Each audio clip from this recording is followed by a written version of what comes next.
नागपुर के friends colony स्थित union bank के बाहर मनसे कार्यकर्ताओं ने जमकर प्रदर्शन किया।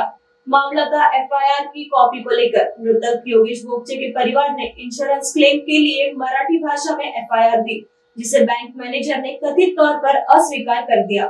इस पर मनसे कार्यकर्ताओं ने बैंक के बाहर बोर्ड पर कालिख पोत कर नारेबाजी की।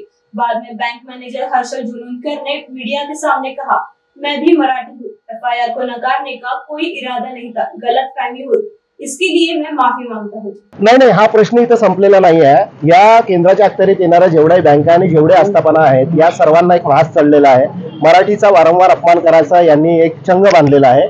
पण आता नागपूर शहरामध्ये या एका बँकेच्या मुद्द्यावरून ज्या आधी आम्ही सर्व बँकांना पत्रव्यवहार केलेला माननीय राजसाहेबांच्या आदेशानुसार सूचनानुसार, पण यांना समज आलेली नाही आहे। त्याच्यामुळे आता पूर्ण नागपूरभर आम्ही प्रत्येक केंद्राच्या अखत्यारीत आणि मराठी बँकांनाही पत्रव्यवहार करून यानंतर जर महाराष्ट्रात मराठीचा अपमान झाला तर त्यांना त्यांची जागा आम्ही योग्यरित्या दाखवू, ही सूचना या माध्यमातून आम्ही देतोय। आणि याच्यानंतर तर आम्ही आता हा विषय मोठा करूच। पोलिसांच्या भूमिकेबाबत तुमचं काय म्हणणं आहे? ज्या पद्धतीने पोलिसांनी तुम्हाला मला एक गोष्ट समजत नाही की पोलीस विभागाने मराठीत केलेली एफआयआर, मग ती एफआयआर या बँकेकडे आणली, पोलिसांची मराठीतली एफआयआर ही बँक घेत नाहीये, म्हणजे हा विषय पोलिसांचा आहे। पोलिसांनी त्यांच्या विरोधात आक्रमकपणा घेतला पाहिजे, एफआयआर रजिस्टर केला पाहिजे। पोलिसांकडून महाराष्ट्र निर्माण सेना भांडून झाली आणि पोलीस त्यांना प्रोटेक्शन देऊन झालं, म्हणजे पोलिसांच्याच विभागाच्या एका एफआयआरच्या कॉपीचा अपमान त्या या बँकेच्या मॅनेजरनी प्रशासनाने केला